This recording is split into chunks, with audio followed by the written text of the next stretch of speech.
Assalamualaikum warahmatullahi wabarakatuh. Di dalam kitab Tarikh Tobari, ini adalah sebuah karya yang luar biasa. Ya. Di sini tentang sejarah, ya. Beliaunya mencatat akan sejarah dengan sejujur-jujurnya, tidak ada yang ditutupi. Ya. Sampai-sampai tragedi yang tragis pun dicatat oleh Imam Tobari di dalam karyanya bernama Tarikh Tobari. Kisah yang sangat mengerikan yang saya temui tepatnya di halaman 337 dan di juz 5. Seorang khalifah yang bernama Khalifah Mutawakkil, ya, beliaunya itu seorang khalifah yang mana beliaunya ini dibunuh oleh anaknya sendiri karena haus akan kursi penguasaan, kursi kekuasaan, sampai dianya rela membunuh ayahnya sendiri untuk menggantikan ayahnya menjadi pemimpin atau menjadi khalifah. Ironisnya, ini bukan hanya tentang kudeta dalam rumah tangga kekhalifahan, tapi ini juga salah satu bukti di mana Imam At-Tabari menjelaskan secara detail bagaimana tragisnya pembunuhan yang berlangsung.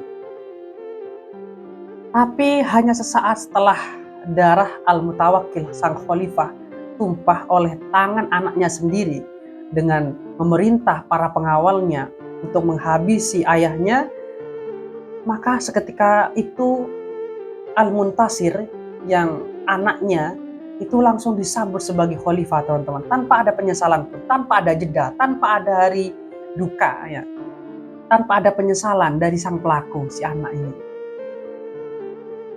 Yang mana Khalifah Mutawakkil ini, ya, dianya itu sampai dirobek perutnya, dibelah perutnya, ya, sangat tragis sekali. Yang mana Imam At-Tabari dalam karyanya menulis secara detail, ya, bagaimana tragedi yang mengerikan ini terjadi, teman-teman. Oke, Bismillahirrahmanirrahim. Ya. Bahwasannya faba'a jababnahu bisayf, ya, lalu perutnya dibelah dengan pedang, teman-teman, ya. Lalu wabadarul baquna ilal mutawakkil, lalu para pengawal suruhan daripada Al-Muntasir anaknya itu menyerang ayahnya yang pada waktu itu menjadi khalifah yang bernama Al-Mutawakkil, ya. Akhirnya ketika diserang, teman-teman, ya, ketika sudah habis, ya, dihabisi ayahnya, ya, atas perintah anaknya, ya, yang haus akan kursi kekuasaan, akhirnya si Al-Muntasir di sini, ya, Al-Muntasir mengutus atau mengirim kepada Al-Wasif. Wasif ini adalah komandan militer, teman-teman. Karena dianya itu sambil mengirim pesan terhadap Al-Wasif, komandan militer, lalu dia bilang, aku telah membunuh ayahku.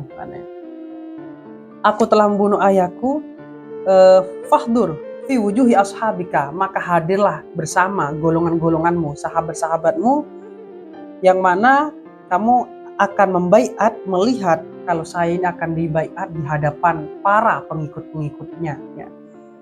Jadi ketika ayahnya Al-Mutawakkil ini wafat, tidak ada jeda, langsung Al-Muntasir ini disambut sebagai khalifah, dibaiat pada seketika itu, tidak ada rasa duka dan penyesalan. Ini menurut saya sangat tragis, teman-teman, ya. Inilah kitab Tobari, ya, Tarikh Tobari, yang mana beliau Imam At-Tabari menjelaskan secara detail, sampai pembunuhan pun dijelaskan secara detail, setragis-tragis apapun. Ini yang aku suka daripada kitab Tarikh Tobari, teman-teman. Oke, teman-teman, itulah kisah yang sangat mengerikan di zaman daripada Khalifah Al-Mutawakkil yang dihabisi oleh anaknya sendiri. Oke, mungkin sekian dari saya. Assalamualaikum warahmatullahi wabarakatuh.